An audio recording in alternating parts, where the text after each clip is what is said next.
Bonjour les amis et bienvenue dans notre podcast hebdomadaire autour d'un bon café ou de votre boisson préférée.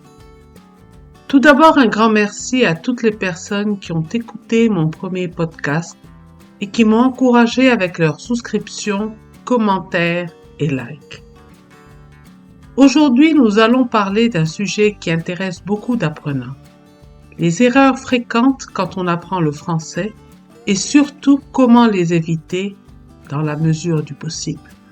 N'oublions pas que nous sommes en train d'apprendre une langue et faire des erreurs, c'est tout à fait normal. C'est même une partie essentielle de l'apprentissage.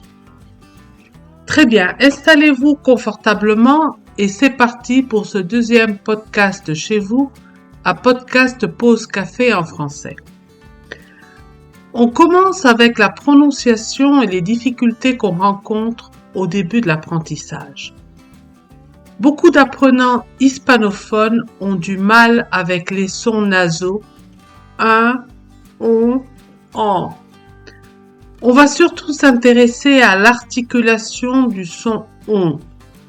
Il y a une différence entre le son o, qui est une voyelle orale, et le son on, qui est une voyelle nasale.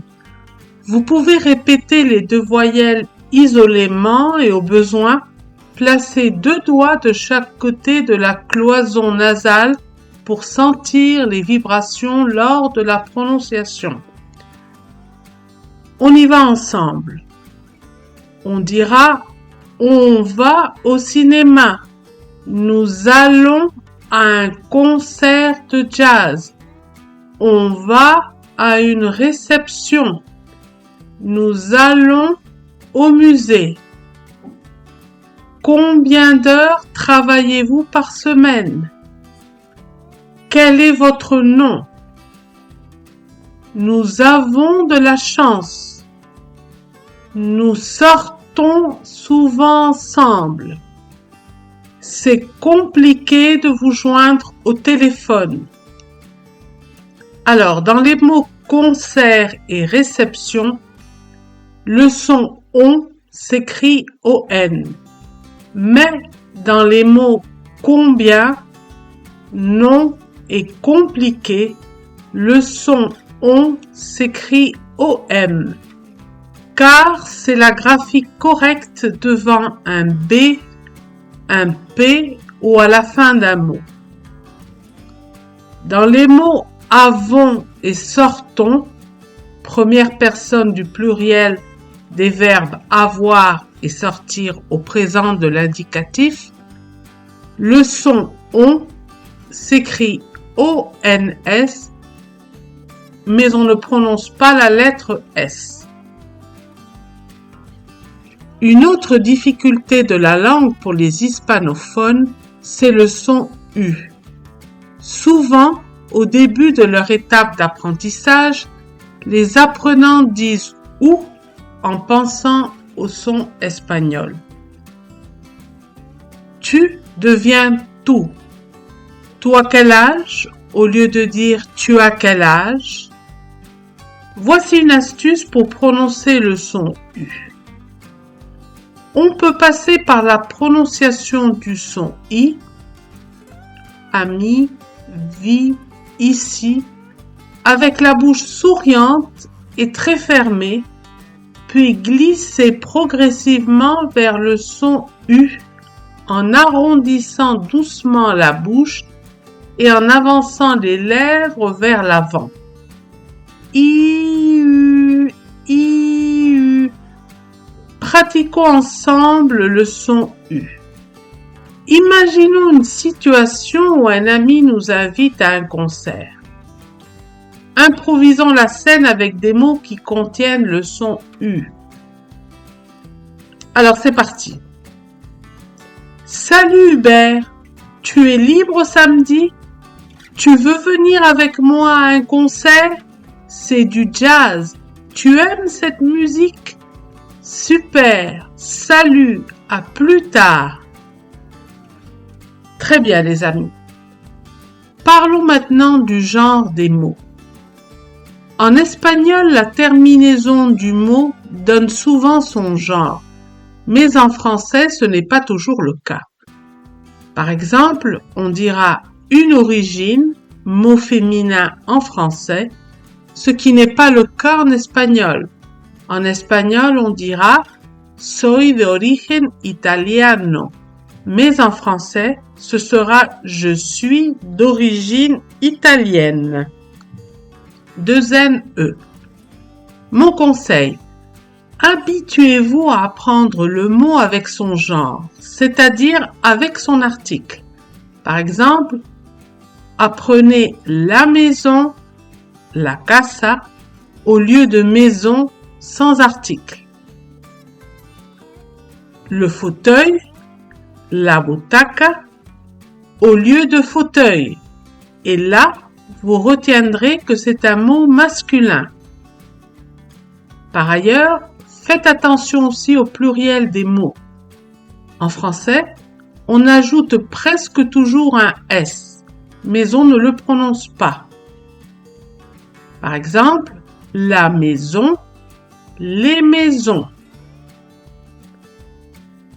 Passons maintenant aux faux amis, c'est-à-dire les mots appartenant à deux langues différentes qui ont entre eux une grande similitude de forme, mais dont les significations sont différentes.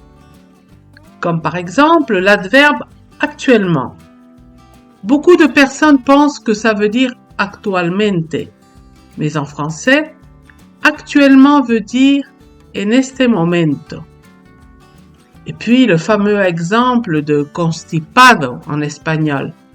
En français, ce n'est pas du tout constipé, mais enrhumé, acatarrado. L'équivalent de constipé en français, c'est estreñido en espagnol.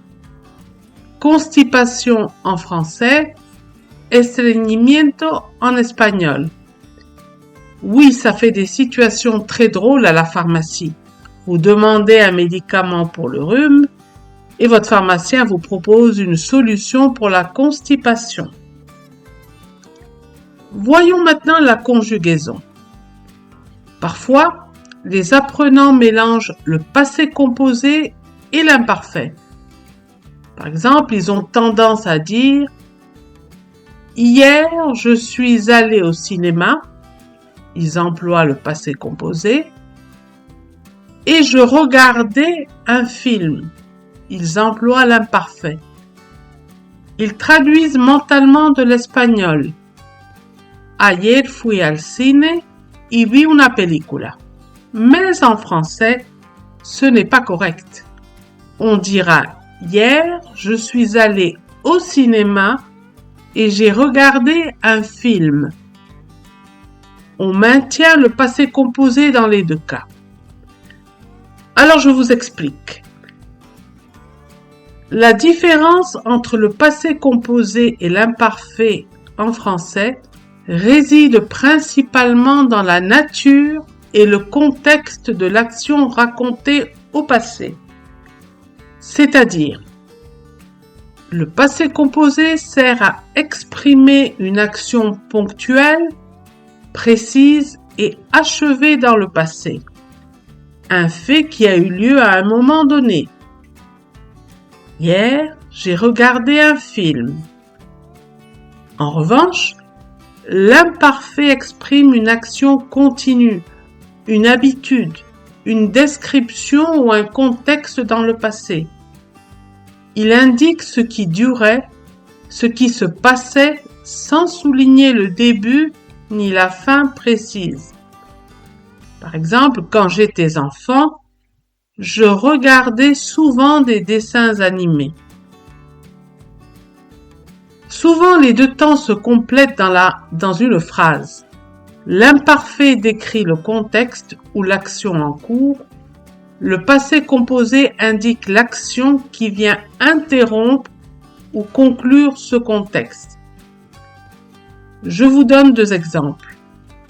Je faisais mes courses quand soudain le téléphone a sonné. Je roulais tranquillement quand soudain la voiture est tombée en panne. Ainsi, retenez que pour raconter une histoire, on utilise l'imparfait pour poser le décor. Je faisais mes courses ou je roulais tranquillement. Et puis le passé composé pour les événements précis. Le téléphone a sonné ou la voiture est tombée en panne. En résumé, le passé composé, c'est pour les actions terminées, tandis que l'imparfait, c'est pour les descriptions et les habitudes. Finalement, faites attention aussi à l'emploi du futur proche et du futur simple. Beaucoup de personnes utilisent seulement le verbe aller plus un verbe à l'infinitif. Je vais plus infinitif. Par exemple, cet après-midi, je vais faire des courses au supermarché.